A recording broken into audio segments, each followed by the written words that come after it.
जो हमने पिछली क्लास में समझा था उसकी समराइजेशन अभी करी गौरव ने, मैं एक बार और कर देता हूँ कि अनादि से हमारे ऊपर आत्मा के ऊपर जो कर्म पुद्गल चिपके हुए हैं, जो फिजिकल कर्म है, आप इसके लिए चाहे फिजिकल वर्ड भी यूज कर सकते हो, मतलब फिजिकल कर्म है हमारे। जैसे द्रव्य कर्म इज फिजिकल कर्म, जो हमारे पास सही में चिपके हुए हैं छोटे छोटे परमाणु, उसको बोलते हैं द्रव्य कर्म। वो अनादि से चिपके हुए हैं, वो जब जोन सा उचक के आ जाता है सामने, उसके अनुसार से हमें आगे सारी चीजें फैसिलिटीज अच्छी बुरी सब मिलती है। और जो हमें मिला उस कर्म के उदय में, उसको सबको नौ कर्म बोलते हैं। वो सब कुछ हो गया, शरीर, बीवी, बच्चे, खाना पीना, कपड़े लत्ते, जो भी हमें मिल रहा है ए टू जेड। मतलब हमारा शरीर कैसा होगा, हमारी आंखें कैसी होगी, हमारे बाल कैसे होंगे, हमारा चेहरे पे कहीं पिंपल भी होगा, हमारे मतलब ए टू जेड जो भी हमारी बॉडी की भी सारी रचना है, ये सारी चीजें, ये सब द्रव्य कर्म के उदय में जो मिलती है हमें, जैसा उदय आएगा द्रव्य कर्म का उसके अनुसार हमें मिलती है। और इन सबको नौकर्म कहते हैं, जो भी हमें मिला। मिला किसकी वजह से? द्रव्य कर्म की वजह से। और जो मिला उसको कहते हैं नौकर्म। ठीक है, इसमें कंफ्यूज मत होना। तो वो एक एक एक दव्य क्रम एक योनि के लिए, मतलब एक नहीं नहीं नहीं नहीं, द्रव्य नहीं, कर्म हर अलग अलग है। समय हर सेकंड के भी असंख्यात हुए भाग में नए नए उदय में ठीक है। आते जा रहे हैं। और उसके हिसाब से चीजें बदलती जा रही है। देख, कोई भी चीज हमारी कांस्टेंट तो है ही नहीं ना पूरे जीवन के लिए। हम कैसे बोलेंगे कि क्या चीज मिल रही है? आज हर चीज आपको, आज जो पैदा हुए थे जब आपकी हाइट अलग थी, आज आपकी हाइट अलग है, तो आज आपकी हाइट किस उदय में मिल रही है? आज आपके गाल पे पिंपल है, आज आपके बाल छोटे हैं बड़े हैं, ये सब हमारे कर्म के उदय के अनुसार हम लोगों को मिलते रहते हैं। कर्म हमारे हर समय बदलते चले जा रहे हैं। हर समय जैसे जैसे कर्म उदय में आ रहे हैं, उसके अनुसार हमें सारी चीजें, कोई भी चीज कांस्टेंट नहीं है। कुछ थोड़े टाइम के लिए हमें दिखेगी मिलती हुई, बट वो उसमें भी चेंज होता जा रहा है। हर चीज हर समय, शक्ल भी हमारी बदलती जा रही है। चाहे गौरव वही का वही है पिछले 45 साल से, पर 45 साल पहले वाला गौरव नहीं है ना, वो पूरा बदल गया है। तो हर समय चीज बदलती चली जा रही है। तो नए नए जैसे उदय में आ रहे हैं कर्म, द्रव्य कर्म उदय में आ रहे हैं, उसके अनुसार रोज रोज नया हमें नौकर्म मिलता चला जा रहा है। तो अब जैसे ये हम लोग को जो संसारिक भाव में कई बार हम कॉमन लिंगों में बोल देते हैं हालातों की वजह से ऐसा हो गया, तो वो हालात नहीं, बेसिकली वो उदय ही है, हमारे कर्म नहीं हाँ, है वो वे। सब उदय हैं। हालात उसी का पर्यायवाची है कि कर्म के उदय। हालात उसी को कहते हैं कि अब जो कर्म के उदय हैं वही आपके हालात हैं। हम्म। तो वो उस उदय के अनुसार ही आपको सब कुछ मिल रहा है। और उसमें जो आप अब जो मिल रहा है, उससे जो आप रिएक्शन करते हो, जो आप नया उसके प्रति कोई भी इमोशन क्रिएट करते हो। भाव कर्म के लिए आप इमोशन भी लिख सकते हो, इमोशन है ये।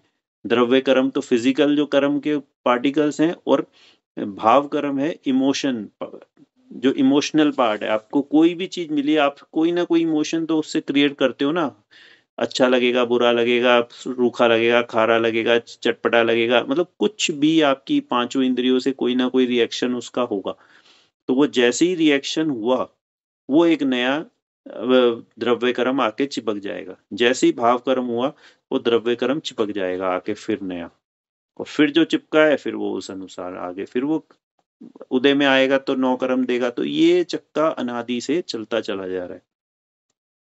आज हम एक पॉइंट को इसमें विशेष समझते हैं कि अ, अच्छा और बुरा, मतलब एक जो बेसिक डिफरेंस है ना, जो मैं समझता हूँ कि 95% ऑफ दुनिया, जो धर्म करने वाली दुनिया भी नहीं समझती है, वो ये बहुत बड़ा कॉन्सेप्ट की एरर है उनके यहाँ, कि वो ये कहेंगे आप अच्छे मार्ग पे चलो, अच्छा काम करो, कि अच्छे भाव रखो, आप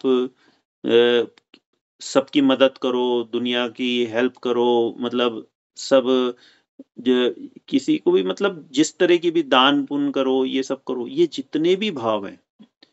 अब मैं ये समझना चाहता हूँ आप लोगों से कि ये हमारे जो भाव हैं, ये क्या हमारे कर्म बंद कराएंगे या नहीं कराएंगे?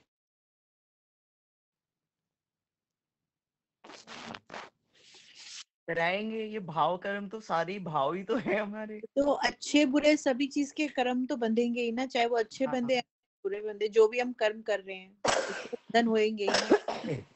ठीक है, इसमें कोई कंफ्यूजन नहीं है आप लोगों को। अब ये बताओ कि फिर अच्छे बांधने हमारे लिए अच्छे फायदेमंद है कि नहीं है? मुझे लगता है इस हद तक फायदेमंद है कि हमारे बुरे कर्म कैंसिल आउट हो जाए, पर उससे ओवर है तो फिर हमें स्वर्ग मिलेगा और हमें उधर वापस भोगना पड़ेगा। I mean this is my understanding. नहीं, इसमें एक चीज पहले मैं क्लियर कर दूं, नहीं, मेरे हिसाब से कोई भी इसका हाँ कोई रेलेवेंस नहीं है, कोई रेलेवेंस नहीं, क्योंकि कर्म तो बंद ही रहा है, चाहे डेबिट चाहे क्रेडिट, बट कर्म तो पहले बंद ही अच्छे रहा है। कर्म शुरू तो हो, स्टार्टिंग तो हो उसकी। नहीं मतलब फिर तो तो फिर मोक्ष नहीं है ना, फिर तो आप उसे अनंत अरे भाई, अनादि तो हम अनंत कौन में से हो ना। एकदम से कर्म वो हो जाएंगे? कम से कम अच्छे कर्म बांधना शुरू तो करें, बुरे कर्म को तो कम से कम छोड़े हम। ठीक है। मतलब हाँ, वो अभी मतलब आपका सबकी सोच है, बट मेरी जो अंडरस्टैंडिंग बन रही है कि हाँ नहीं, डजंट आपकी मैटर मतलब। अंडरस्टैंडिंग एकदम परफेक्ट है गौरव, कि डेबिट हो चाहे क्रेडिट हो, दोनों ही हमारे लिए अड़चन ही है। ठीक है, आज हमें अगर मोक्ष जाना है तो हमारा पूरा डेबिट क्रेडिट दोनों क्लियर होना चाहिए। कोई भी चीज, अगर अच्छे कर्म भी अगर हमारे बचे होंगे तो भी हमें मोक्ष नहीं मिलने वाला है।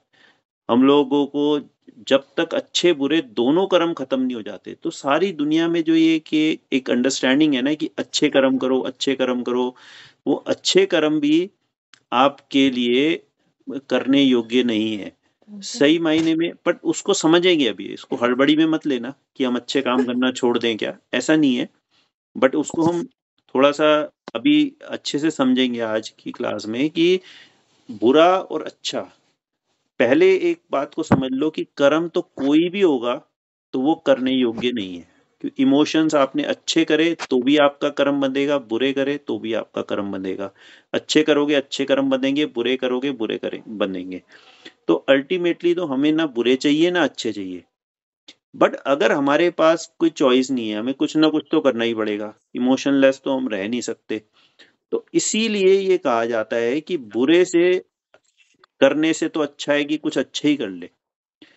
पर इसके बीच में मैं एक बात ये बोलना चाहता हूँ, जो भी प्रियंका भाभी ने बोला कि कैंसिल आउट हो जाएंगे उतने तक तो ठीक है, ऐसा कभी नहीं होता है। ये पिछली क्लास में बोला था मैंने कि कभी भी कोई कर्म किसी से सेट ऑफ नहीं होता कि आपने 10 अच्छे कर्म कर दिए और अब आपके जो पिछले वाले 10 बुरे कर्म कर जाएंगे, ऐसा कभी नहीं होता। जो बुरा किया है वो आगे आके बुरा फल देगा, जो अच्छा किया है उस वो आके अच्छा फल देगा। आपस में सेटलमेंट वाला कोई सिस्टम नहीं है। जो भी आप कर रहे हो, बुरे के बदले में बुरा फल मिलेगा और अच्छे के बदले में अच्छा फल मिलेगा। ये पॉइंट आज यहीं पे क्लियर कर लो, आगे कभी भी इस बारे में कंफ्यूजन मत रखना। कोई भी अच्छे काट के बुरा नहीं, कि जैसे मैं पाप करके और जाके हरिद्वार जाके नहाया हूँ, गंगा स्नान कराया और पाप धोया, ऐसा कोई कॉन्सेप्ट किसी कर्म में नहीं है। ये सब भ्रम मत पालना।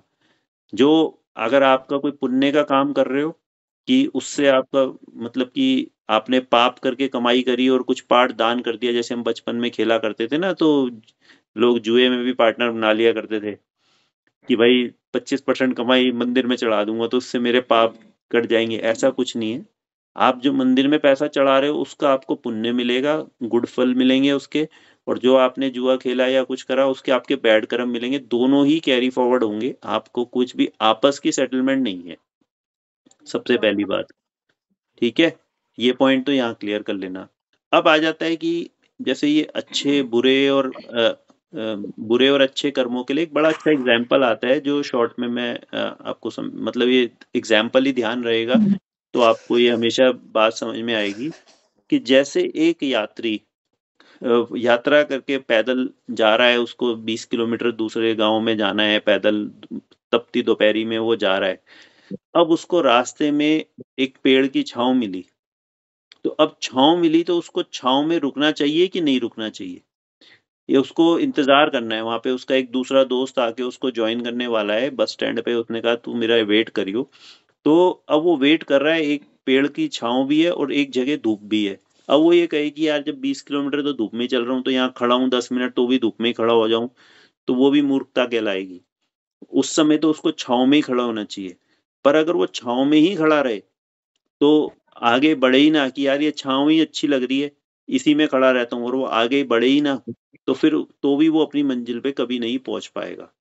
तो अपने यहाँ शुभ कर्म और अशुभ कर्मों के लिए ये एग्जाम्पल दिया जाता है कि अशुभ से तो हमेशा शुभ अच्छे ही हैं, पर अगर आपके पास दोनों से ही बचने की ऑप्शन है तो उससे अच्छा कुछ नहीं है। आप शुभ अशुभ दोनों से बचो और अपना नए कर्म बंधन होने ही ना दो। तो इसलिए कहा जाता है कि धूप में खड़े होने की बजाय तो छांव अच्छी है, पर छांव भी आपकी मंजिल पे नहीं ले जाएगी आपको। आपको उसको भी छोड़ना ही पड़ेगा। आगे बढ़ोगे तभी आपको मंजिल मिलेगी। तो ये पॉइंट सबसे पहले यहाँ पे आप क्लियर कर लो, क्योंकि ये लाइफ में बहुत बहुत बार आपके पास आएगा। ये रोज की आपकी लाइफ में आता रहेगा कि यार चल मैं ना आज ये 10 लाख रुपए और फालतू कमा लेता हूँ, चाहे दान ही कर दूंगा। ये पहले मैं भी ऐसा सोचता था, मतलब ये करता कि भाई आपके कोई एक्स्ट्रा ही काम हो रहा हो, नहीं आपको जरूरत है, तो भी आप कहते हो चल कर लेंगे यार, इसको अच्छे काम में लगा देंगे, पैसा लगा देंगे।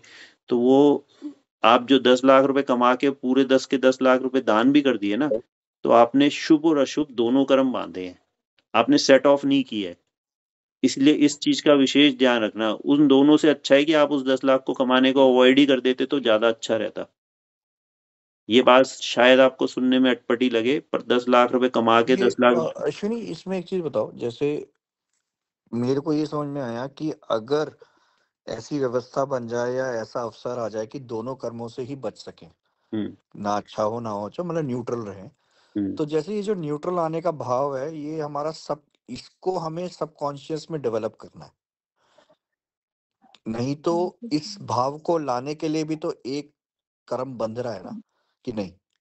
नहीं, सबकॉन्शियस में तो वो है ही, वो तो कॉन्शियस में लाना है, बल्कि आपको हाँ सॉरी, सबकॉन्शियस सबकॉन्शियस से कॉन्शियस में लाना है। कॉन्शियस में लाना लेकिन है कि हर समय करते हुए लेकिन मैंने ये डिसीजन मेकिंग की आई शुड स्टे न्यूट्रल, या मैं न्यूट्रल रहूं यहाँ पे, ना मैं ना लेफ्ट जाऊं ना राइट जाऊं, लेट मी स्टे स्टेबल, ये भी तो एक भाव है। क्या ये कर्म में कन्वर्ट होता है? नहीं, ये कैसे कन्वर्ट होगा? इसमें तो कहीं हमारा रिएक्शन है ही नहीं ना, किसी तरफ भी हमारा झुकाव ही नहीं है, अच्छा ना लेफ्ट साइड अच्छा। हमारा झुकाव है ना राइट साइड। अब हमें सही अपने अभी तो हम ये सोच रहे हैं हमें ना लेफ्ट का होना ना राइट का होना, तो इसमें कर्म बंधन कहाँ से होगा? कर्म बंधन होगा जब आपका किसी एक तरफ झुकाव है, कि या तो आप इसको अच्छा बोल रहे हो या आप इसको बुरा बोल रहे हो। अब आपके सामने समझो, मैं आपको हर चीज थोड़ा थोड़ा एग्जाम्पल से समझोगे ना, समझ में आएगा। आपके खाने में खाना आया, आपकी वाइफ ने आपको खाना प्लेट में लगाया, आपसे पूछा कैसा है, आपने कहा बेकार बना है, तो आपने अशुभ कर्म का बंध कर लिया। आपने कहा बहुत अच्छा बना है, टेस्टी, इतना बढ़िया बना है, मजा आ गया, तो आपने उस तरीके का कर्म मान लिया, वो भी नेगेटिव ही है वैसे तो। बट अगर आपने कहा नहीं ठीक है, जैसा मेरे मन में ऐसा सोचा कि आज जैसा मेरे उदय प्रमाण मुझे मिलना था वैसा ही मिला है, उसमें कोई खाने में क्या टेस्ट का दिमाग लगाना, खाना है बस, सही है, पेट भरने के काम आएगा, तो अपना एक न्यूट्रल भाव रखा, तो इसमें आपका कोई कर्म का बंध नहीं है। आप उसको टेस्ट के दृष्टि से खा ही नहीं रहे हो, आप तो अपना पेट भरने की दृष्टि से खा रहे हो कि ठीक है, अच्छा है तो अच्छा सही, बुरा है तो बुरा सही। अगर आपने उसको अच्छा भी बोला तो आपने कर्म बांध लिया, बुरा बोला तो भी कर्म बांध लिया। वैसे तो दोनों में ही बुरे कर्म बंधेगा, अशुभ कर्म का ही बंधा है दोनों में, शुभ कर्म का बंध तो है ही नहीं इस एग्जाम्पल में। बट मैं जस्ट आपको समझाने के लिए बोल रहा हूँ कि नॉन रिएक्टिव होना में क्यों कर्म बंधेगा। आप चाहे दिमाग से सोच के नॉन रिएक्टिव हो रहे हो तो भी अच्छा है, कि आपको शुरू शुरू में तो दिमाग से सोच के ही नॉन रिएक्टिव होना पड़ेगा ना। अभी आप पहले कैसे आपकी आदत में आ जाएगा एकदम से, तो शुरू शुरू में तो आप सोचोगे कि भाई देखो जैसा भी खाना आए, जैसे कोई खाने में ज्यादा रिएक्ट करने की आदत है, तो उसको ये सोचना चाहिए कि यार मेरे को धीरे धीरे इस आदत को अपनी कंट्रोल करना है, तो वो बुद्धिपूर्वक उस चीज को जीतेगा। खाने की टेबल पे बैठने से पहले ही वो ये सोचेगा कि कैसा भी खाना आए आज मुझे रिएक्शन नहीं करना है। तो धीरे धीरे वो चीजें उसको सोचेगा तो वो उसकी फिर कॉन्शियस माइंड में होने लग जाएगी, कि भाई कॉन्शियस में भी अपना सब कुछ हो जाएगा कि भाई ठीक है, अब मेरे को धीरे धीरे उसकी आदतें बदलती चली जाएगी कि मेरे को कहीं भी रिएक्ट ही नहीं करना है। और जैसे जैसे रिएक्शन बंद होगा उसका जो है उसको वो कर्म बंद बंद होता चला जाएगा उसका। मतलब कि जैसे आदमी जब अपने आप से बात करता है, अपने आप से स्वयं विचार करता है, वो कर्म की डेफिनेशन में नहीं आता। जैसे एक भाई सोच हो गया है। आप फिर कंफ्यूज हो रहे हो। देखो ये पहली बार भी आपने पूछा था कि वही तो मन दूर करना मन चाह रहा हूँ। मन के कर्म बंधेंगे, मन से क्यों नहीं बंधेंगे? बट वो अपने आप से विचार कर रहा है, तो वो किसी एक चीज को अच्छा और एक को बुरा मान रहा है क्या? नहीं नहीं, जैसे जैसे अग, सपोज अगर मेरे में सुनो इतनी मेरी समझ बात पहले, जैसे। इसमें क्या है, हाँ अगर वो मन से अपने से बात करते हुए किसी एक चीज को अच्छा और एक को बुरा कर रहा है तो वो कर्म बंधेंगे। और वो कह रहा है कि अपने आप से ये कह रहा है कि मुझे नॉन रिएक्टिव रहना है, तो नहीं बंधेंगे कर्म। हाँ मतलब मैं इसी में ही पूछ रहा हूँ, अपना डाउट ही क्लियर कर रहा हूँ बेसिकली, कि जैसे मेरे में इतनी समझ नहीं है कि कोई चीज मतलब बहुत ही एक वे क्लियर है कि वो सही है या गलत है, मेरे में इतनी समझ नहीं है। तो मैं उसको विचार करके कि अगर लेफ्ट गया तो ये होगा, राइट गया तो ये होगा, उससे मैं अपना इवैल्यूएशन कर रहा हूँ कि ये नेगेटिव है या पॉजिटिव है, और फिर मैं ये समझ लाता हूँ कि मेरे को इसमें न्यूट्रल रहना है। तो इस क्रिया में कोई कर्म बनता है, ये पूछना चाह रहा हूँ मैं। नहीं, जो आपने एग्जाम्पल दिया इसमें नहीं बंधेगा, क्योंकि आप ठीक, विचार कर रहे हो ना कि लेफ्ट जाने का ये वही वही नुकसान हो पूछना चाह सकता रहा था है, मैं। ठीक, राइट जाने का ये हो सकता है। अभी आप लेफ्ट को गलत और राइट को सही तो बोल ही नहीं रहे ना, कि हाँ आपने अभी तो वो तो जब आपकी दिमाग के अंदर वो चल रही है एक मंथन कि भाई इस चीज को अगर मैं ऐसा भी सोचूं कि जैसे मेरे सामने खाने की प्लेट है, मैं सोचूं यार ये मैं इसके रिएक्शन करूंगा तो बेकार में मेरा कर्म बंधेगा, इससे अच्छा मुझे नॉन रिएक्टिव रहना चाहिए, तो उसमें कोई दिक्कत नहीं। अपने ऐसा विचार भी कर रहे हैं, स्टार्टिंग फेज में ऐसा ही होगा। अपने किसी भी चीज की अच्छे बुरा अगर किसी को माना, किसी को सही किसी को गलत माना, तब रिएक्शन है। अगर मैं चिंता ही करूं पता नहीं ये सही है या गलत है, तो इसमें थोड़ी ना, अभी तो मैंने उसको जज ही नहीं किया ना किसी को, चीज को। तो उस तरीके से हम लोग जब भी कोई भाव कर्म करते हैं, किसी भी चीज के साथ इमोशंस को जोड़ते हैं, चाहे वो अच्छे काम के लिए हो चाहे वो बुरे काम के लिए हो, वो हमेशा कर्म का बंद करवाएगा। तो कहीं भी आपके पास ऐसा ऑप्शन हो ना कि भाई ये 10 लाख रुपए कमा के ले जाओ, आप दान करने के ही काम आ जाएंगे, और दूसरा ऑप्शन है कि आप वो काम करो ही ना, तो आप ना करोगे तो हमेशा बेटर रहोगे। नया कर्म बांधने की, अच्छा बुरा दोनों बंध रहे हो तो उससे अच्छा है कि दोनों ना बंध रहे हो, तो हमेशा फायदे के सौदे में हो आप। और जो अच्छा कमा के ही ला रहा है और वो दान ही नहीं कर रहा, उससे तो वो तो फिर अशुभ ही है, फिर उसकी तो क्या बात करें। समझ रहे हो आलोक भाई? कोई प्रश्न है आपका? आप म्यूट हो। कुछ है क्या आपका प्रश्न इस विषय में? मुझे एक क्वेश्चन पूछना है। No no. अच्छा, हाँ बोलो, बोलिए भाभी। अ, हाँ, तो जैसे ये तो अभी आपने जो एग्जाम्पल लिया वो तो एक बहुत न्यूट्रल टाइप का एग्जाम्पल हो गया कि भाई सिंपल सी चीजें खाना है, उसके बाद में आपका क्या ओपिनियन है, आपने सच बोला झूठ बोला या जो भी बोला, ठीक है। बट कई बार ऐसी सिचुएशन होती है प्रैक्टिकल लाइफ में, डे टू डे लाइफ में, मान लो कोई बहुत प्रॉब्लम में है, हम्म ठीक है, एंड दे वो हमसे हेल्प मांगते हैं, ठीक हम्म है। तो अब ऐसे में हम उनकी हेल्प करें कि हम हेल्प ना करें, और फिर बाद में हम रिएक्ट ना करें, या फिर जैसे सपोज मान लो मेरे सामने कोई किसी का बैग छीन के ले जाता है एंड मैं उस चोर के रास्ते में हूँ, मुझे पता है इफ आई इंटरप्ट दैट चोर तो हो सकता है उसका बैग बच जाए, राइट। हम्म तो I should just ignore that. ऐसी सिचुएशन में मुझे बस इग्नोर करके अपना आगे चले जाना चाहिए कि भैया मुझे इसमें पढ़ना ही नहीं है, that is the best way to go about it. या फिर मुझे पता है कि हाँ सामने कुछ गलत हो रहा है तो फिर मेरे को उसको रोकना चाहिए, क्योंकि ये तो फिर एक बहुत ही वैसी सिचुएशन हो जाएगी ना कि भाई हम जैसे ह्यूमैनिटी वाली तो कोई बात ही नहीं रह जाएगी फिर। देखिए, ये जो आपका एग्जाम्पल है ना, ये डे टू डे में यही क्वेश्चन आता है सबका, मतलब दिमाग में। अगर देखिए बेस्ट की बात कर रहे हैं, तो बेस्ट तो इग्नोरेंस ही है कि किसी का बैग लूटे, किसी की दुकान में आग लगे, किसी के घर में कुछ हो, किसी के कुछ हो। जब हमारे लिए बेस्ट इग्नोरेंस तो इतनी बोलिए कि तुम्हारे खुद के शरीर में भी कुछ हो रही हो, तो भी तुम्हें उसकी चिंता करने की आवश्यकता नहीं है, क्योंकि वो जैसा होना होगा वो वैसा ही होगा। तो बेस्ट सॉल्यूशंस तो यही है कि अगर आप उससे बच सको तो बहुत अच्छी बात है। पर फिर वही बात आ जाएगी कि ऐसा अगर हम सोचें तो हम हमेशा कर नहीं पाएंगे, हमेशा क्या, बहुत रेयर ही हम ऐसा कर पाएंगे कि हम पूरी तरीके से न्यूट्रल रह पाए। बस यही है कि फिर अपना करते हैं, कोशिश करने के बाद फिर भी काम हुआ तो ठीक, नहीं होता तो न्यूट्रल हो जाओ। अगर पर अभी अगर बेस्ट की बात आपने पूछी है तो उसमें जवाब यही है कि आपको नहीं करना चाहिए। आप इसको एक एग्जाम्पल से समझो कि अगर उसकी जगह, आपकी जगह कोई संत है, कोई मुनि है, संत है, वो देख रहे हैं राइट। किसी को बैग छीन के जाते हुए, तो वो रिएक्ट करेंगे क्या?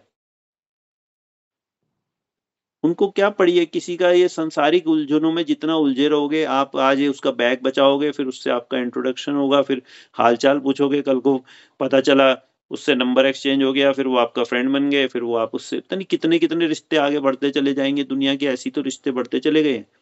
जो दुनिया में जितने लोगों से आप इंटरेक्शन बढ़ाओगे वो कर्म तो बंधेगा ही बंधेगा, उसमें कहीं कोई डाउट नहीं है। पर मैं बिल्कुल भी ऐसा नहीं कह रहा हूँ कि आप सारी ह्यूमैनिटेरियन एक्टिविटीज को छोड़ दो।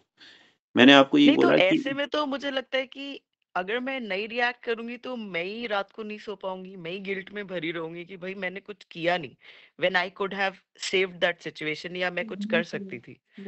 तो मुझे तो लगता है एज ए ह्यूमन मेरे में ही इतना गिल्ट आ जाएगा कि भाई मैंने कुछ किया नहीं उस वक्त जब मैं एक पोजीशन में थी कि मैं हेल्प कर सकती थी। देखो इसमें दो विवक्षाएं आ जाती हैं। एक तो क्या है कि गिल्ट आपको इसलिए भी आएगा क्योंकि अभी आपने जिस कार्य को सही और जिस कार्य को गलत बोल रखा है वो हमारी परिभाषाएं अभी जितना जितना हम इस पे डीपर नॉलेज में जाएंगे वो हमारी चेंज होंगी।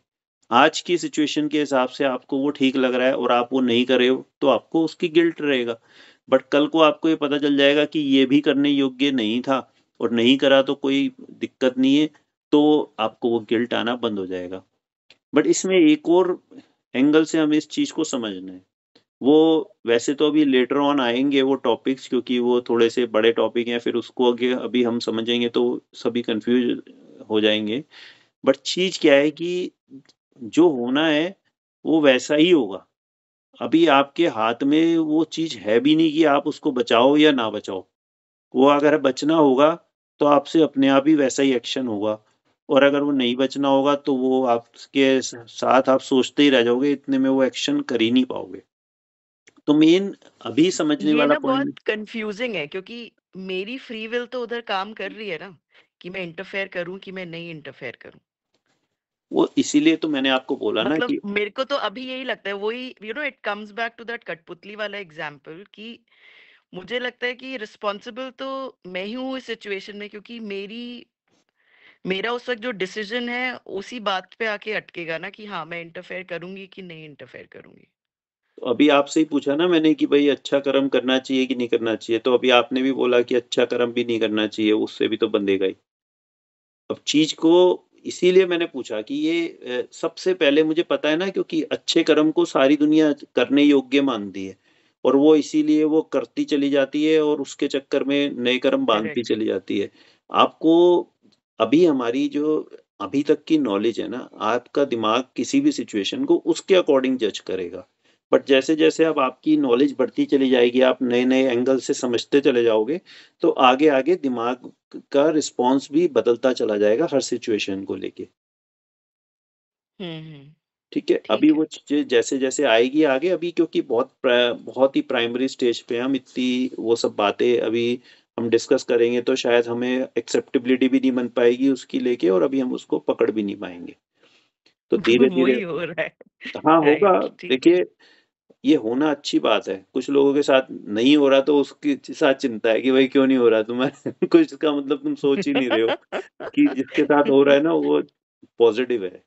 दिमाग में उथल पुथल करने के लिए ही ये क्लासेस हैं। अगर हम ये क्लासेस नहीं करके भी अगर किसी के साथ दिमाग में उथल पुथल नहीं हो रही, इसका मतलब है वो तो बस चिकने घड़े पे बूंद गिर रही है, उसको कुछ ग्रहण ही नहीं कर रहा है। ठीक है, तो अब ये हम चीज को आज हमने सबसे पहले ये पॉइंट जो मेन समझा कि अच्छा और बुरा दोनों ही कर्म बनेंगे, तो वो हम लोगों के लिए नेगेटिव ही है एक तरह से, कि वो हम लोगों की बैलेंस शीट को ही भारी कर रहा है, चाहे डेबिट बढ़ रहा है चाहे क्रेडिट बढ़ रहा है। और धीरे धीरे हमें डेबिट क्रेडिट दोनों से ही बचना है। बट हमेशा शुभ कर्म अशुभ से तो बेटर ही है। जहां हो सके शुभ और अशुभ की चॉइस ही है, दोनों को छोड़ने की चॉइस नहीं है, हमें दोनों में से एक पकड़ना ही पड़ेगा। तो ऑब्वियसली हमारा झुकाव शुभ की तरफ होना चाहिए, अच्छे कर्म की तरफ होना चाहिए। पर अगर ऐसी ऑप्शन है कहीं भी लाइफ में कि आप दोनों ही छोड़ सकते हो, इस समय इस वेरी मोमेंट में इस पर्टिकुलर सिचुएशन में आप दोनों से बच सकते हो, तो दोनों से ही बचोगे तो हमेशा फायदे में ही रहोगे। तो ये बात को बस इतना मेरे को हाईलाइट करना था यहाँ पे। इस चीज को ध्यान रखना, अच्छे बुरे दोनों से बचने की ये ऑप्शन है तो बचो। अश्विनी एक ना बहुत बेसिक सवाल पूछ रहा हूँ, शायद पहली क्लास का सवाल है वो। ठीक है, ये धर्म और कर्तव्य में फर्क क्या है? मतलब बहुत ही बेसिक सवाल है, बहुत बहुत ही। हम्म। धर्म और कर्तव्य में क्या फर्क हुआ? देखो कर्तव्य क्या होता है कि आदमी बेसिकली अभी कर्तव्य को समझता नहीं है। कर्तव्य है मतलब कि करने योग्य को करना। कि आज जैसे आप एक क्लास में पढ़ते हो और आपको क्लास टीचर ने बोल दिया कि अभी आप टेम्पररी मॉनिटर हो और आप इस क्लास को मैनेज करोगे थोड़ी देर के लिए, तो बस आपका वही कर्तव्य हो गया उस समय। तो जो आपसे उस समय एक्सपेक्ट किया जा रहा है, जो आपको कहा जा रहा है, वो आप कर रहे हो, वो कर्तव्य बन जाता है आपका। वो बहुत ही माइन्यूट चीज है। और धर्म हो गया कि आपकी विचारधारा क्या है, दृष्टिकोण किस चीज पे है, आपका श्रद्धान किस चीज पे है। धर्म में अगर धर्म आपका लाइफ में आ गया तो उसके बाद आपके जितने भी कर्तव्य होंगे ना, जो भी आप करोगे, वो धर्म को लेके कर्तव्य बन जाएंगे आपके। तो आपको फिर कर्म बंद हो जाएगा। आप कार्य करते रहोगे पर आपका उसके पीछे कर्म बंद हो जाएगा। आप किसी भी चीज में, सबसे पहली क्लास में मैंने ये चीज की डिस्कस करी थी कि अभिप्राय और क्रिया को लेके, कि आप क्रिया से अभी धर्म को जज करते हो। कि जो आदमी मंदिर जा रहा है, जो अच्छे काम कर रहा है, जो दान पुण्य कर रहा है, आप उसको अच्छा मान के बैठ जाते हो। तो उसकी वजह से सब कंफ्यूजन है दुनिया में। मेन तो क्या है कि वो तो सिर्फ क्रियाएं हैं, वो अपने कर्तव्य कर रहा है एक तरह से समझ लो, पर उसके पीछे का उसकी इंटेंशन क्या है। हम्म वो अगर क्लास में मॉनिटर बना दिया बच्चे को टेम्पररी, और वो उस समय मैडम को गालियां दे रहा है कि यार मेरे को इस पीरियड में तो बैठ के अपना सेल्फ स्टडी करना था, एग्जाम की पढ़ाई करनी थी, और मैम मुझे मॉनिटर बना के चल दी, अब मेरा 1 घंटा खराब हो गया यार। और इस बीच में वो बच्चों को डांट रहा है, उनसे लड़ रहा है, उनसे परेशान हो रहा है, झीक रहा है। तो कितना उसने पाप का बंद कर लिया। कर्तव्य तो अपना निभा रहा है वो, पर बांध रहा है वो पाप। तो इसलिए कर्तव्य करना कोई ये नहीं है कि आज तो सारी दुनिया कर्तव्य किस चीज को बोल देती है कि भाई, कोई भी बोलेगा कि भाई ये तो अब आपका कर्तव्य है, अपने मंदिरों को बचाओ, मस्जिदों को तोड़ना भी कर्तव्य बना दिया था उन्होंने। मस्जिद तोड़ के अब मंदिर बनाना कर्तव्य बना दिया। ये कर्तव्य बन तो कि एंडलेस है। ये तो दुनिया आपसे जो एक्सपेक्ट करके बैठ जाएगी, वो ये कहेगी ये आपका कर्तव्य है जी, इसको करो। पर सब कुछ धर्म नहीं है। धर्म तो आपके लेवल। ये मेरी अंडरस्टैंडिंग ये ठीक है कि अगर धर्म अभिप्राय बन जाता है तो उससे जो कर्तव्य होते हैं क्रिया और परिणाम में, हम्म उससे कर्म नहीं बंधेंगे। मतलब बिल्कुल अब है ना, ठीक है, ओके। सही है। आपने अगर आपके जीवन में सबसे पहले अभिप्राय में धर्म आना चाहिए। क्रिया और परिणाम में अपने आप ही आ जाएगा जब आपके अभिप्राय में है। और क्रिया परिणाम में अपने आप आ जाएगा। और बाई चांस नहीं भी आया किसी किसी क्रिया में, आपको लौकिक कार्य भी करने पड़ेंगे। आपको ना चाहते हुए भी बहुत सा करना पड़ेगा। परिवार में रहते हो, समाज में रहते हो, बहुत जगह आपको बिना चाहे भी बहुत काम करने पड़ेंगे। बट आपके अभिप्राय में नहीं है तो ना होने दो, कोई बात नहीं। फिर उसका कोई कर्मबंदी नहीं है। क्योंकि 99% तो अभिप्राय का ही रोल है। अब कर्म बंधा भी अगर उससे तो बहुत माइन्यूट बचेगा, पड़ेगा आपको कुछ। देखो आजकल ना हम एक डेमोक्रेटिक कंट्री में रहते हैं, हम लोग फ्री कंट्री में हैं, अपना सब कुछ अपने मन मर्जी से कर सकते हैं। पर पहले के जमाने में जब राजाओं के राज थे, अंग्रेजों के राज थे, मुगलों के राज थे, तो आप उस सिचुएशन को सोचोगे तो बहुत सारे कार्य हम लोगों को ऐसे करने पड़ते थे जो हम नहीं करना चाहते थे। और वो हमारे धर्म के भी खिलाफ थे, तो भी हमसे जबरदस्ती वो कार्य कराए जाते थे। तो हमें क्या उसका पाप लगता? वो हम पराधीन है उस समय, हमारे पास ऑप्शन ही नहीं है, तो हमें उस चीज का कोई पाप नहीं लग रहा। जब हम उस चीज को करना नहीं चाहते हैं पर हमसे कोई जबरदस्ती कराया जा रहा है, तो उसका उसका हमें पाप नहीं लग रहा है। जैसे कि समझो, एक मुझे एग्जाम्पल ही याद आ रहा है वो मंगल पांडे वाला, कि उसको कारतूस पे वो गाय का मांस लगा होता था, लगा हुआ उनको दिए थे कि इनको छीलो और इनको फायर करो, तो उन्होंने उस चीज पे रिवोल्ट कर दिया था कि हम तो हिंदू हैं, हम कैसे करेंगे, हम मर जाएंगे, नहीं करेंगे। तो ये बहुत अच्छी बात है, उसने अपना धर्म बचाने के लिए किया। बट अगर वो प्रेशर में आके कर भी रहे ना, तो भी उसको पाप नहीं लग रहा है। क्योंकि वो इंटेंशनली वो नहीं करना चाहता है, बट वो अभी पराधीन है, उसको करना पड़ रहा है। तो वो अगर आपकी इच्छा के विरुद्ध भी आपकी को कार्य करना पड़ रहा है, तो क्रिया का ही दोष लग रहा है, जो कि बहुत ही नेग्लिजिबल है। अगर वो कर भी लेते तो अगर धर्म की दृष्टि से देखा जाए तो कोई बड़ा अधर्म नहीं हो जाता उससे। पर दुनिया इसको बात को समझती नहीं है, वो क्रियाओं के बेसिस पे ही मानती रहती है। ओ तूने तो ये खा लिया, तूने तो ये कर दिया, तूने तो वो कर दिया, अब तू भ्रष्ट हो गया, तू अब हमारे समाज से निकाल देंगे, हम ये कर देंगे। मतलब वो क्रियाओं के बेसिस पे ही दुनिया जज करती रहती है। इसी वजह से सारा बवाल है दुनिया में, क्योंकि लोग क्रिया को ही महत्व देके चल रहे हैं सबको, जबकि पुण्य और पाप का सारा लेना देना अपने श्रद्धान से है। और श्रद्धान में आपके क्या चल रहा है वो आपका क्लियर होना चाहिए, वो सही होना चाहिए। क्रिया होती हो जाएगी जब हो जाएगी। आप श्रद्धान अभी की अभी बदल सकते हो 1 सेकंड में, पर क्रिया अभी की अभी नहीं बदल सकते। क्रिया बदलने में लगता है समय। धीरे-धीरे आज आपका श्रद्धान बदल गया तो धीरे-धीरे आपकी क्रियाएँ, जैसे कि समझो आज अमित बिज़नेस कर रहा है और उसके दिमाग में आ जाए कि यार मैं श्रद्धान में आ गया कि यार ये सब नोट-वोट कमा के कुछ नहीं आनी-जानी, मैं अपना जीवन का समय का बर्बाद कर रहा हूँ और मेरे को इससे निकलना है। और वो अश्विनी भाई की ठीक है लाइफ, और वो तो सब रिटायरमेंट लेके बैठ गया और अपना वही सी, मेरा भी यही करना है। आज उसके समझो श्रद्धान में आ गया आज उसके, पर क्या वो आज किया सारा खत्म कर सकता है? अब उसको श्रद्धान में आज आ गया, उसके बाद वो अगर 2 साल भी व्यापार करता रहे ना, अगर उसका श्रद्धान ये रहे, तो उसको कोई पाप नहीं लगेगा अब उसके बाद, क्योंकि उसका श्रद्धान ठीक हो चुका है। अब तो वो खाली क्रिया बाकी है, अब तो वो निकलने के लिए कर रहा है, अब वो फँसने के लिए नहीं कर रहा है।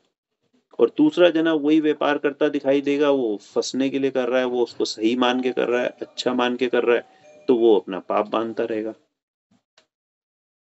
ठीक है? तो ये मुख्य चीज़ें दिमाग में रखो कि अपना श्रद्धान में क्या है, उस चीज़ पे नज़र होनी चाहिए भाई। अपना श्रद्धान क्या कह रहा है कि मुझे वो कार्य करना चाहिए, नहीं करना चाहिए। मेरी ज़रूरतों से भी ज़्यादा हम लोग परिग्रह इकट्ठा करते हैं, सामान इकट्ठा करते हैं, धन इकट्ठा करते हैं। मुझे आवश्यकता नहीं है, मैं ज़बरदस्ती क्यों इकट्ठा कर रहा हूँ, उस चीज़ पे विचार नहीं जा रहा। तो इन सब से हमारा कर्म का बंध हो रहा है।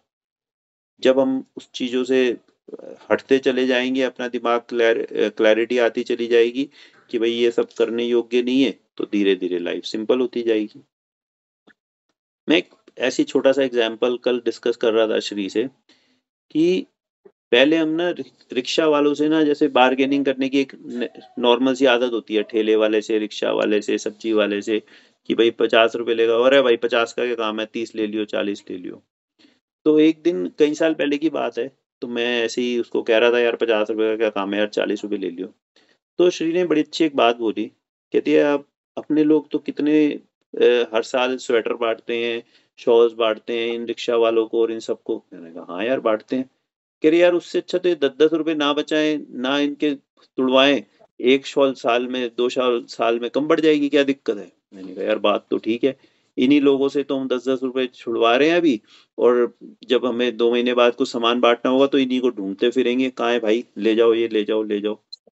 तो हर चीज़ की जैसे-जैसे लाइफ़ में इस तरह के एग्ज़ाम्पल्स आते हैं ना, तो हमारे कॉन्सेप्ट क्लैरिटी हो जाती है। उस दिन के बाद से मेरे को कभी किसी से पैसे कम कराने का भाव नहीं आया। मैंने कहा यार इन्हीं लोगों को तो गरीबों को फिर हमें बाद में बाँटने का भाव आता है, और अभी हम इनसे कम कराने के भाव कर रहे हैं, दोनों तरफ की चीज़ें समझने वाली सिर्फ़ एक मतलब एक दृष्टिकोण की बात है कि जैसे-जैसे अपने समझ जाओ उस चीज़ों को, उससे आपको क्लैरिटी होती चली जाएगी लाइफ़ में।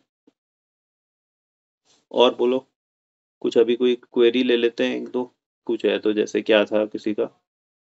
हाँ, क्या बताया था चित्रगुप्त? क्या बनाया था भाभी उनको? एक चित्र सेकंड में बताती हूँ। 1 सेकंड होल्ड करना होगा।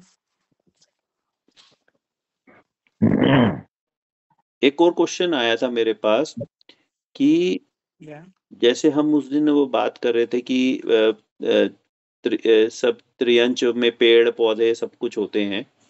तो एक क्वेश्चन आया मेरे पास कि क्या फिर ये फल, सब्ज़ी वग़ैरह भी खाने में दोष है क्या? फिर ये फल, सब्ज़ी भी अपने लोगों को खानी चाहिए, नहीं खानी चाहिए? भई पेड़-पौधे, फल, सब्ज़ी में भी जीव तो है ही, तो इस पे भी हमें खाने में दोष लगता है कि नहीं लगता है?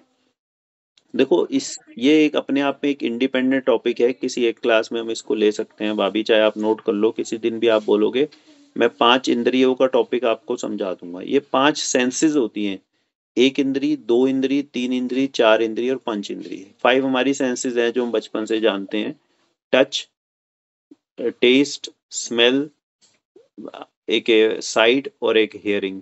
तो ये 5 हमारी सेंसेस हैं। तो जितने भी जीव हैं ना दुनिया में, जो मैंने आपको 4 कैटेगरी बताई, 84 लाख जीव योनियाँ बताई, ये 5 तरह के जीव होते हैं। कुछ 1 इंद्रिय होते हैं, कुछ 2 इंद्रिय होते हैं, कुछ 3 इंद्रिय होते हैं, किसी के पास 4 सेंसेस होती है और किसी के पास 5 सेंसेस होती है। तो जिस तरीके की सेंसेस है ना, उसी हिसाब से उसकी हिंसा में और उसको मारने में और उसको खाने में कह लो, उस प्रकार का दोष बढ़ता चला जाता है। और ऐसे नहीं बढ़ता है कि 1 इंद्रिय से 2 इंद्रिय में आ गए तो दुगुना हो गया, 4 गुना हो गया, नहीं, अनंत गुना हो गया।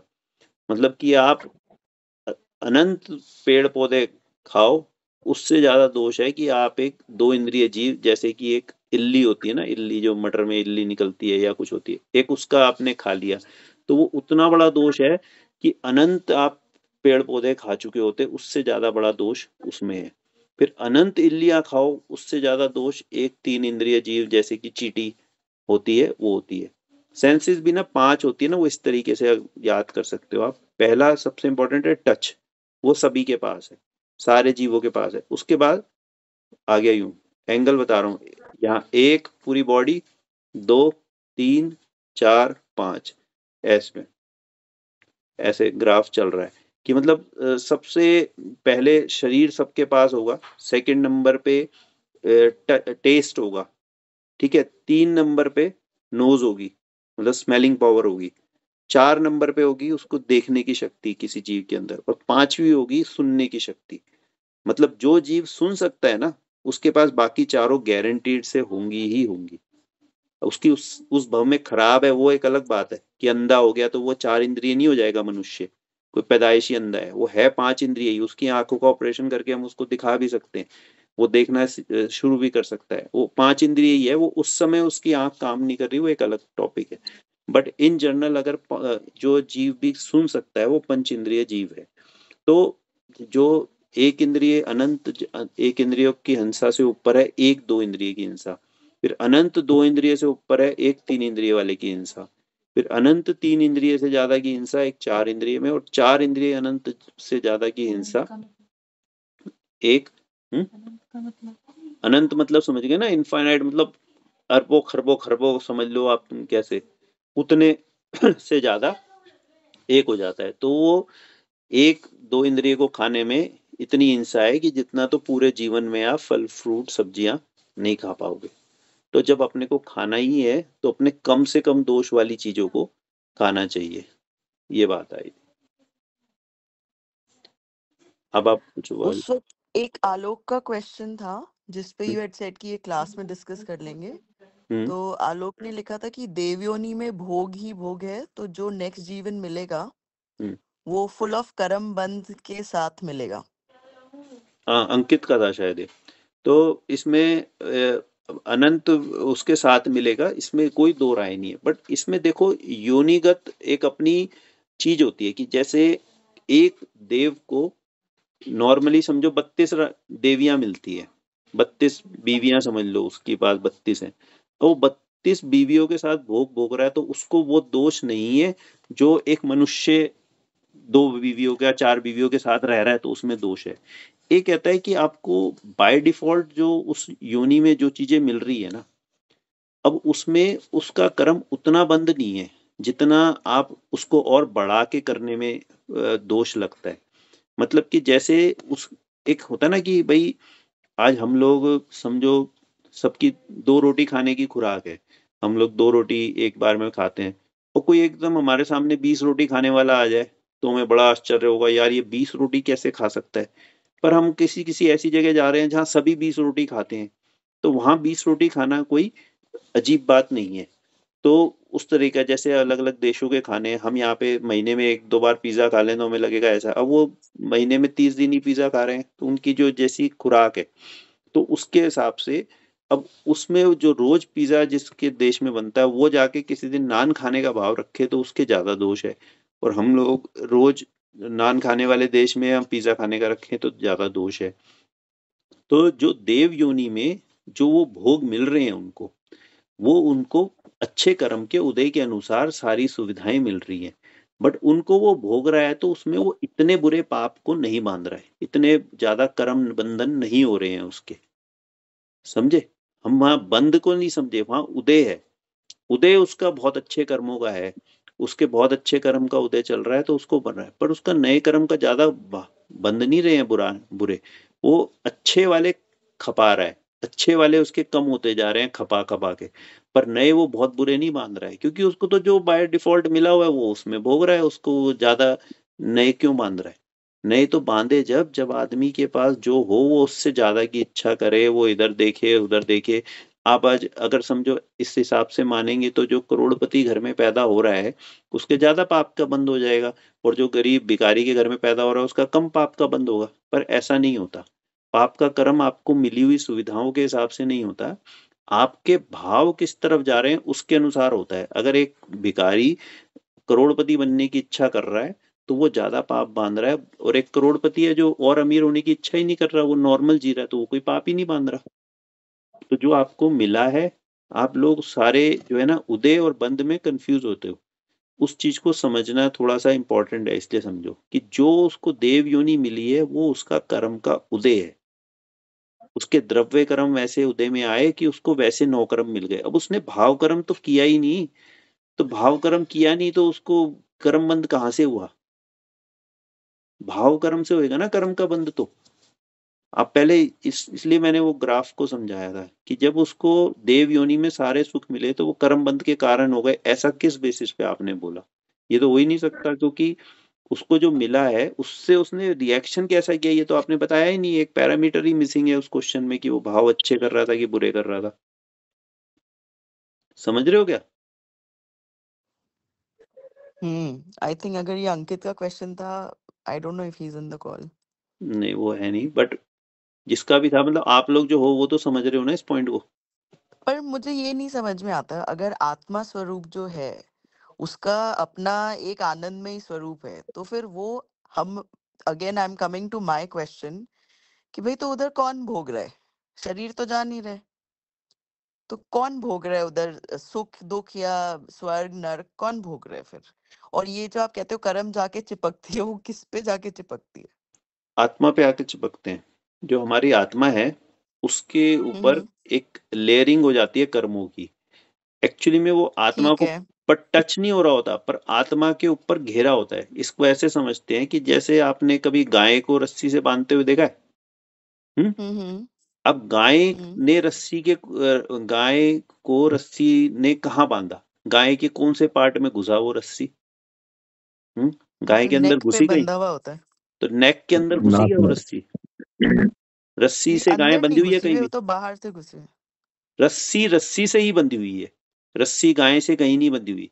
बस वो रस्सी इस तरीके से रस्सी से बंधी हुई है कि गाय उसमें से निकल नहीं सकती। ठीक है। Getting the point? कि मतलब हम्म। रस्सी रस्सी से ही बनती है, रस्सी कभी भी गाय से नहीं बंधती। पर हम बोलते हैं क्या रस्सी से गाय को बांध रखा है, पर गाय उसमें से बस वो उसका जो हमने रस्सी को ऐसे बांधा है कि गाय उसमें से निकल नहीं पा रही है। बट रस्सी रस्सी से ही बंधी है, गाय के किसी हमने स्किन में से घुसा के थोड़ी ना निकाल दी हमने कि गाय से बंध गई रस्सी। इसी तरीके से जो हमारी आत्मा होती है उसके चारों तरफ इस तरीके से कर्म आपस में एक दूसरे से चिपक के पूरी तरह उसका समझ लो बॉल की तरह उसका पूरी तरफ से घेर लेते हैं। वो आपस में ही बंधे हुए हैं, आत्मा से नहीं बंधे हुए, पर वो आत्मा के साथ गमन करते हैं। जब भी आत्मा एक शरीर को छोड़ के दूसरे शरीर में जाती है तो ये जो हमारा इसको बोलते हैं कार्मन शरीर। ये कार्मन शरीर जो होता है ये हमारे जो कर्म में जो आत्मा के घेरे हुए हैं ये हमारे साथ ट्रेवल करते हैं जिस भी योनि में हम जाएंगे। तो जो भी अभी तक के हमने द्रव्य कर्म बांधे हैं वो हमारी आत्मा के साथ ही दूसरी योनि में हम जाते हैं तो हमारे साथ जाते हैं। उसको बोलते हैं कार्मन शरीर, कर्मों का बना हुआ शरीर कार्मन। ठीक और है। दूसरा जो आपका क्वेश्चन था कि वहां पे दुख कौन भोग रहा है, आत्मा तो भोग नहीं रही। तो आत्मा जिस शरीर में रहेगी वो कभी भी अशरीरी तो हो ही नहीं रही। जब वो एक शरीर में बांधे हुए कर्म है तो वो दूसरे शरीर में जाएगी तो उसको जो वो शरीर मिलेगा उसमें वो शरीर भोगेगा। आत्मा तो सुख स्वरूप ही है, आत्मा कभी नहीं भोगती। आत्मा जो शरीर उस समय उस आत्मा के साथ मिला हुआ है वो भोगता रहता है। जैसे कि नहीं, तो नरक और स्वर्ग में कौन जाएगा? मान लो मेरा ये जीवन है, ठीक है, जब मेरा जीवन खत्म हो जाता है तो मेरी आत्मा ही तो प्रोग्रेस करी ना आगे, तो शरीर तो वहीं जाएगा रह तो गया। आत्मा ही, पर आत्मा को अपने आप में कोई दुख नहीं आएगा उसमें। उस समय जो आत्मा को जो शरीर मिलेगा वो शरीर दुख भोगेगा। आत्मा तो उस समय भी अपने आनंद में ही रहेगी। आत्मा दैट उस कम्स टू दैट क्वेश्चन हो कि आत्मा के साथ कौन सी शरीर है? फिर मैंने ये वाली शरीर छोड़ दी, हम्म, तो उस वक्त आत्मा के साथ कौन सी शरीर है जो वो दुख भोग रही है? मान लो आज सपोज मैं हूँ, मेरी तो यहाँ पे नारकी का डेथ हो शरीर जाती है, मिलेगा ना उसको। जैसे कि अब एक तो आदमी का छोड़ेगा, अच्छा वो कुत्ते का बनेगा, कभी बिल्ली बनेगा, कभी नरक में जाएगा, तो नरक में जो शरीर होता है उसको नारकी का शरीर बोलते हैं, नारकी। और स्वर्ग में जो शरीर होता है उसको देव का शरीर बोलते हैं, देव। वो देव बनेगा या नारकी बनेगा या कुत्ता बिल्ली आदमी इंसान जो भी बनेगा, किसी ना किसी शरीर में जाएगा ना वो। तो उस शरीर में, अच्छा वो शरीर दुख भोगेगा, सुख भोगेगा।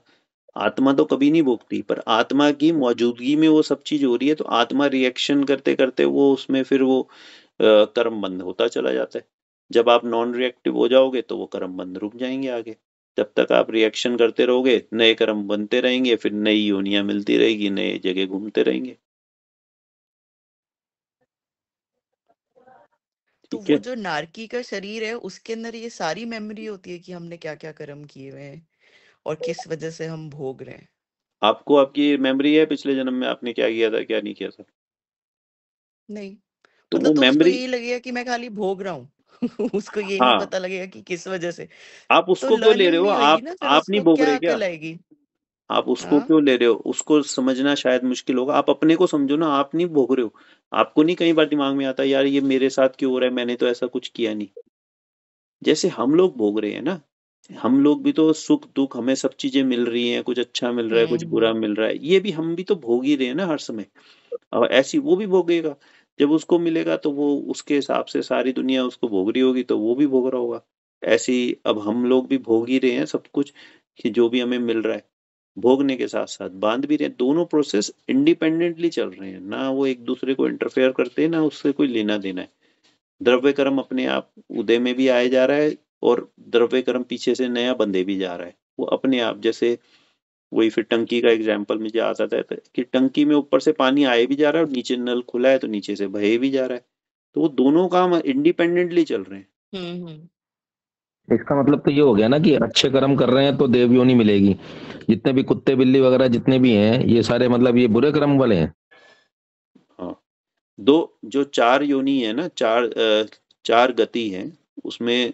देव योनि, देव गति और मनुष्य गति दो पुण्य से मिलती है, और त्रियंच गति और नरक गति दो पाप से मिलती है। उन दोनों में पाप की तो मतलब हमने अगर कोई भी अच्छे कर्म कर रहे हैं तो या तो हमें मनुष्य योनि मिलेगी या देव योनि मिलेगी। एक एक कर्म से नहीं होता ना। आप ऐसा कभी भी नहीं होता कि आप एक दिन भी अच्छे भी ना कर रहे हो और बुरे भी ना कर रहे हो। आप तो रोज दोनों तरह के कर रहे हो। आप दोनों तरह के हम्म। करते चले जाते हो रोज। ऐसा नहीं है कि आप कोई ऐसा कोई इंसान है क्या दुनिया में जो खाली अच्छे ही कर रहा हो, और ऐसा भी कोई नहीं है जो खाली बुरे कर रहा हो। बुरे से बुरा करने वाला भी अच्छे भी करता रहता है थोड़े बहुत। तो दोनों तरह के कर्म चलते रहते हैं हर समय। पर आपकी जो है, इसमें भी मैंने एक कॉन्सेप्ट पहले समझाया था, ये फिर बीच में अभी आ गया पॉइंट, कि कुछ ऐसा एक ऐसा काल होता है जिस समय हमारी अगले जन्म की आयु बंधती है, और उस समय आप जिस तरह का कर्म कर रहे होते हो ना, उसके अनुसार नया कर्म बनता है। मतलब नेक्स्ट आयु बंधती है उस पर्टिकुलर टाइम पे आप जो कर रहे होते हो। बाकी ऐसा भी नहीं है कि पूरे जन्म में आप अच्छे करते रहो तो आपकी गारंटीड है कि भाई पुण्य देव योनि मिलेगी। क्या पता उस समय आप बुरे कर रहे हो, पर ऐसी प्रोबेबिलिटी होती नहीं है, क्योंकि जिस तरीके का आदमी काम कर रहा होता है तो डे टू डे बेसिस पे जैसा उसका नेचर है, उसको तो पता नहीं कब कर्म बन रहा है। तो वो अपने नॉर्मल नेचर में रह रहा है, तो उसका उस तरह में उसी तरह की आगे की गति बन जाती है। और जो मैंने आपको ये कहा ना कि हम हमारी देवगति बंदेगी, तो ऐसा नहीं है कि हम कोई बहुत मतलब कि देवगति के लिए, मतलब आप ये समझो कि आप जो मौजूदा लोग हैं ना, उनमें आप अच्छे हो ना, ये बात से क्राइटेरिया हो कि मतलब हो सकता है कि आज से 5,000 साल पहले जो लोग रहे थे, 10,000 साल पहले जो लोग रहे थे, उनमें तो हम सबसे बुरे हो जाते। हो सकता है उनके भाव हमसे भी बहुत अच्छे थे। तो उस समय हम लोग अगर ऐसे ही नेचर रहते तो हम लोग तो नहीं मिल पाती देव योनि, हम तो गति नरक की मिलती। बट बात यह है कि आज के हालातों में कितने लोगों को ये धर्म करने के भाव आ रहे हैं। ये मैंने अभी आपको जैसे बोला, आप चीजों को पकड़ना सीखो कि जैसे देव योनि में मैंने बोला कि एक नॉर्मल रूटीन में उसको जो मिला है उससे उसको कुछ एक्स्ट्रा करने का भाव आ रहा है ना। अब अच्छा आ रहा है कि बुरा आ रहा है? हमारे नॉर्मल लोगों को क्या मिला हुआ है? सबको भोग विलास के कारण मिले हुए हैं कि भाई सब रिश्तेदार क्या कर रहे हैं आज तुम्हारे। आलोक, अगर आज तू अपने मोबाइल में से लिस्ट में से 100 जनों को फोन कर, तो 100 जने क्या कर रहे होंगे इस समय? कि 99 लोगों को में तू देखेगा, कोई टीवी देख रहा होगा, कोई पार्टी कर रहा होगा, कोई घूमने गया होगा, कोई क्या कर रहा होगा। एक जना भी तुझे ऐसा नहीं मिलेगा जो इस समय धर्म की बातें कर रहा होगा, धर्म कर रहा होगा। अब यही आप समझ लो कि 1% लोगों को अच्छी गति में जाना है, तो 1% में तो हम है ही ना। हमारे आसपास के 99 लोग तो हमें ही दिख रहे हैं ना भाई। वो सब कोई किसी की धर्म में रुचि ही नहीं है। आपके भाई बंधु हो, रिश्तेदार हो, माता पिता हो, बच्चे हो, कौन बैठ के धर्म की बात सुन रहा है? बता, आपके घर में ही देख लो। अगर सपोज हम अच्छे धर्म कर रहे हैं तो हम सिर्फ इन दो योनि में ही घूमते रहेंगे, देवता योनि और मनुष्य योनि में। आप इस बार अच्छे कर रहे हो तो आपकी अगली होगी ना। अब आगे जाके आप क्या करोगे, वो आपकी आउटलुक फिर बनेगी। फिर ये से थोड़ी कि जीवन भर के आपने आज अच्छे कर लिए तो आपकी अगली हमेशा की योनि नहीं, डिसाइड जैसे हो। अभी आपने बोला ना कि भाई देव योनि में अगर आपको वो सुख मिल ही रहे हैं तो उसके अंदर आपके कर्म बंधन उतने बंधेंगे नहीं, क्योंकि वो आपको बनेंगे, फैसिलिटीज मिल रही है। ऐसा मैंने नहीं कहा। मतलब मैंने ऐसा कहा कि मतलब उसमें वो रिएक्ट कैसा कर रहा है उस पे भी तो डिपेंड करेगा ना। वो देव भी तो और ज्यादा अपना बढ़ाने के भाव रख ये रहा है वाले कि कर्म उसको। भी तो जो इस जन्म में हम कर्म कर रहे हैं वो भी तो हमारे उसमें आएंगे ना। तो उसमें भी हम कोई ज्यादा बुरे कर्म तो नहीं करेंगे ना, कि भाई जब अभी हम अच्छे कर्म कर रहे हैं तो हमारे भोग तो उसमें आएंगे ही। इसके लिए मैंने आपको वही पहले वाली क्लास में बताया था कि आपके कितने डीप जा रहे हैं। अगर वो धारणा तक आपके जा रहे हैं ना, तो वो आपके कंटिन्यू होंगे अगले जन्म में। और अगर आपने उसके ऊपरी ऊपरी सतह पे है ना, तो वो साथ में नहीं जाने वाले। वो फिर नए जन्म में आप फिर भटकन शुरू हो जाएगी। इसीलिए मैंने कहा कि इन चीजों को खूब अच्छे से गहरा समझो, लिखो, पढ़ो, पूरा उसका अध्ययन करो। वो अगर आपके साथ डीप चले गए ना, तो वो आपके साथ अगले जन्म में कैरी फॉरवर्ड होंगे। आप देव भी बन गए तो भी आपका धर्म की तरफ रुझान होगा। आप भोगों में आसक्त नहीं होगे, और फिर आप अपना मनुष्य भाव पा सकोगे अगले भाव में। अगर नहीं तो वरना देव 99% देव मर के ना जानवर बनते हैं। 99% ये हर जगह 1% और 99% की कैलकुलेशन है भाई। आपको ये 99% को बीट करके 1% में रहना है। सीधी सी कहानी ही है। अभी भी है वो। आप 99% को बीट करके 1% में हो अभी तो आप, कि भाई धर्म की बातें कर रहे हो। आज दुनिया की 800 करोड़ की आबादी है, तो 8 करोड़ लोग कोई धर्म की बातें करते हैं क्या? तो अभी आप टॉप 1% में हो। अब यही बात धारणा आपकी अच्छी रही तो जो देव भी 99% भोग विलासों में उलझे रहते हैं, आप 1% ऐसे होंगे जो अच्छे कामों में लगोगे देव बन के भी, तो आप फिर आगे अच्छा कंटिन्यू रहेगी आपकी जर्नी। और नहीं तो भटकने के पूरे पूरे चांस है। 99% वाले मजे करोगे आप। मैं एक बात पूछना चाहती हूँ, दिस कुड बी अनरिलेटेड, लेकिन ये ग्रे एरिया है जो मुझे समझना है। यू सेड कि जैसे आत्मा होती है, एक के बाद दूसरा शरीर धारण कर लेती है, राइट? और उसके बीच में ज्यादा टाइम नहीं होता है। पर एंड यू ऑल्सो सेड कि ये भूत प्रेत वगैरह ये सब कुछ नहीं होते हैं, राइट?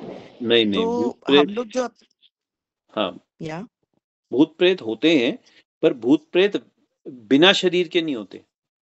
भूत प्रेत जो होता है इसमें ना, ये वही फिर फाइन ट्यूनिंग में चले जाएंगे। जो देव होते हैं ना, देव की 8 प्रकार के देव होते हैं, जिसमें ये किन्नर, राक्षस, राइट, भूत, ये सब होते हैं। तो ये देव है। ये पर मैंने उस दिन आपको ये नहीं बोला कि भूत नहीं होते। मैं बोल रहा हूँ अशरीरी भूत नहीं होते। जैसे वो दिखाते हैं ना कि भाई आत्माएं भटक रही हैं बिना शरीर के, ऐसा नहीं होता है। वो शरीर और आत्मा दोनों होती हैं उनमें भी, जो भूत होते हैं हाँ या क्या। मतलब ये बात उस दिन आप कहते तो शायद नहीं समझ में आता, बट आज थोड़ा थोड़ा समझ में आ रहा है कि क्या रीजन हो सकता है। क्योंकि इसमें फिर जो हम लोग अपने अपने फैमिली के पितर देवता होते हैं, मतलब हम लोगों में तो होता है, हो सकता है आप लोगों में नहीं होता हो, या मतलब सबका अपना अपना फैमिली का अपना जो रिलीजन जो कल्चर फॉलो करते आते हैं, हम लोगों में होता है, पितर देवता भी होते हैं। और ऑनेस्टली मैंने कुछ कम्युनिकेशंस भी करी है उनके साथ, तो इसका मतलब वो एग्जिस्ट तो करते हैं, that is for sure, because I have experienced it, I have seen it with my own eyes. तो मुझे उस चीज का बिलीफ है। आई कुड बी रॉन्ग, हो सकता है मैं समझने में गलती कर रही हूँ, पर उसके ऊपर मुझे व्यू पॉइंट जानना था। देखो ऐसा होता है कि जैसे जो देव होते हैं ना, वो देव वाली कैटेगरी जो होती है वो मतलब हम से कांटेक्ट कर सकती है।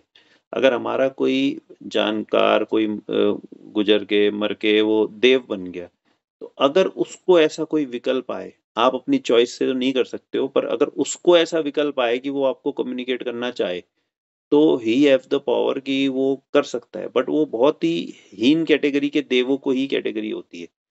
मतलब डोंट टेक मी अदरवाइज कि मतलब वो कोई अच्छी नहीं बात नहीं नहीं है। ठीक है, अगर वो एक उसको अगर वो 8 तरह के जो देव होते हैं, उनमें जो 4 जो लोअर कैटेगरी के देव होते हैं, उन्हीं को इस तरीके के विकल्प आते हैं। क्योंकि एक नॉर्मल सी बात सोचो कि आप जो है मतलब एक बहुत ही हाई क्लास आपको लाइफ मिली हुई है, जहाँ सारी सुख सुविधाएं हैं, सब कुछ है, तो उसको इतने ऐशो आराम, इतनी सब कुछ है, उसको याद ही क्यों आएगी? उसको कौन था मेरे पिछले जन्म में, मेरे को क्या पड़ी है उसकी, उसमें आज हम यहाँ पे हैं, हमें कहाँ याद आ रही है?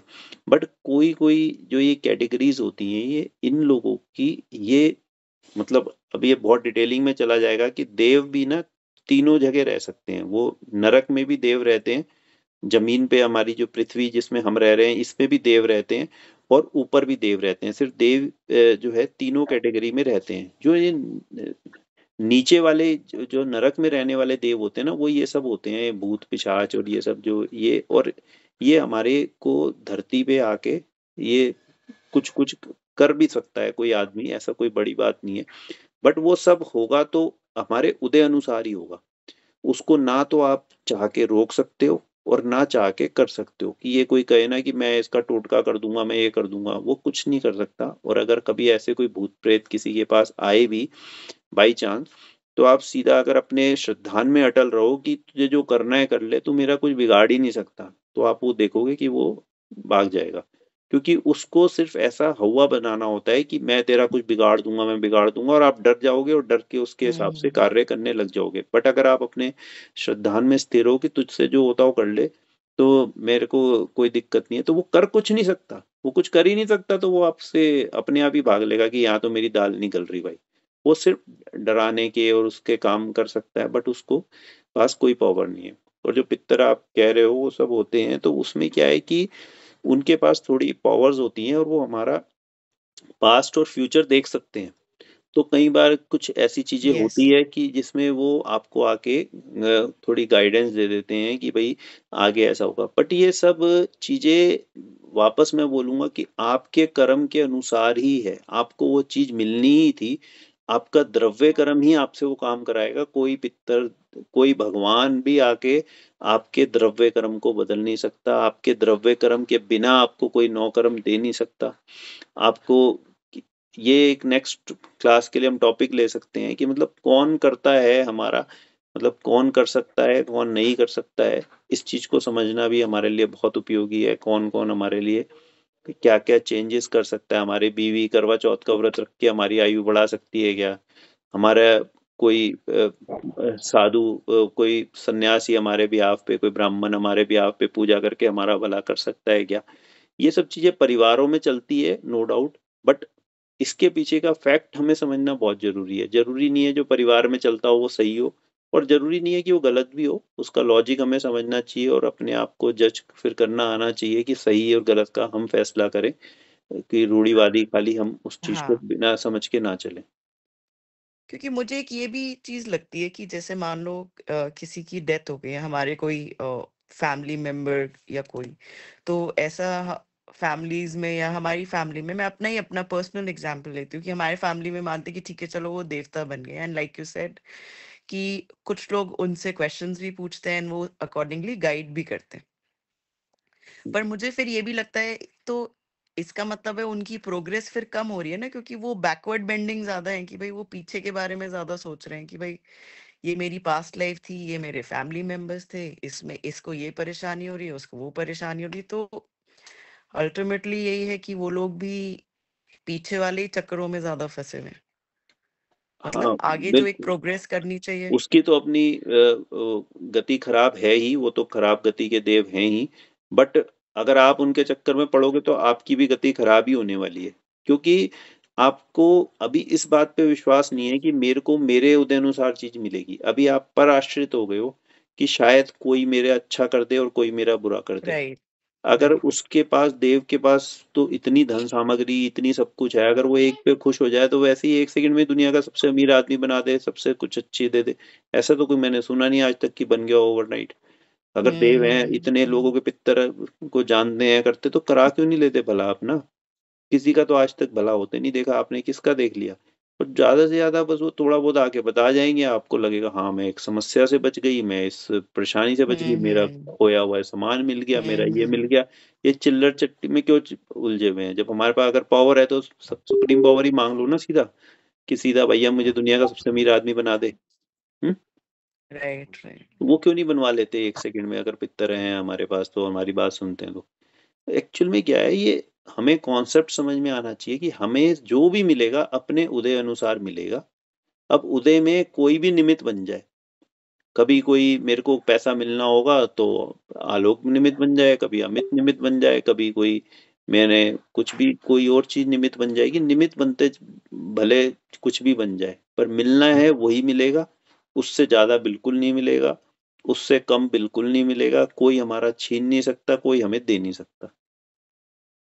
ठीक है, राइट। मेरे ख्याल से आज का यही ओवर करें। अब 10:50 हो गए। वैसे मेरे को कोई दिक्कत नहीं, जैसे आप लोगों को कंफर्ट हो, तो जिसमें बंद करना है जब बता दो। मेरे पास तो जितने क्वेश्चंस थे मैंने पूछ लिए, और जो मेरे को लगे ग्रुप में थे, किसी और को पूछना है तो मोस्ट वेलकम। आप ये ना कुछ क्लासेस के हिसाब से भी टॉपिक लिख लो, ये एक एक क्लास का एक एक टॉपिक है। एक दिन हम किसी भी दिन इंद्रियों को ले सकते हैं, 1 इंद्रिय से 5 इंद्रिय, पूरा एक दिन का एक टॉपिक है। एक दिन का ये आप नोट कर लेना अभी, फिर जिस दिन बोलोगे उसी दिन ले लेंगे। मेरे को कोई इसके लिए ऐसे कोई तैयारी करके आनी जरूरत नहीं है। आप जब बोलोगे ऑन द स्पॉट भी हम ले सकते हैं। एक दिन ये हम इसको ले सकते हैं कि कौन हमारा भला बुरा कर सकता है। ये भी अपने आप में एक इंडिपेंडेंट टॉपिक है, जिस दिन सब उपलब्ध हो उस दिन लेने का अच्छा टॉपिक है ये। आज तो अंकित भी नहीं है, अनुज भी नहीं है, तो अपने उस दिन भी ले सकते हैं। हमारा भला बुरा कौन कर सकता है, बस इतनी सी लाइन एक बोलने से हम पूरा एक टॉपिक ले सकते हैं एक दिन। तो इस तरह के टॉपिक्स हैं, बाकी जो हैं वो तो है ही मेरे पास भी और लिस्ट में। तो ये 2 टॉपिक बताए है ना? हाँ, ये 2 तो अभी लिख लीजिए, बाकी जो आएंगे बता देंगे। और बोलो अमित भाई, आज बड़े चुपचाप बैठे हो, कहीं मुस्कुरा ही रहे हो खाली। आवाज आवाज आवाज, म्यूट म्यूट।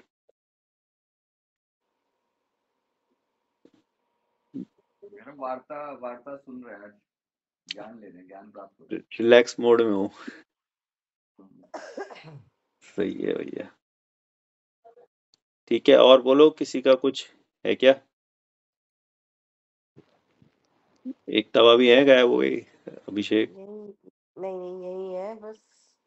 करते हैं नेक्स्ट टॉपिक, मतलब नेक्स्ट बातें करते हैं बाद में दूसरी क्लास में। ठीक है, फिलहाल तो अभी कोई कंफ्यूजन ऐसा है नहीं। ठीक है ना आलोक भाई?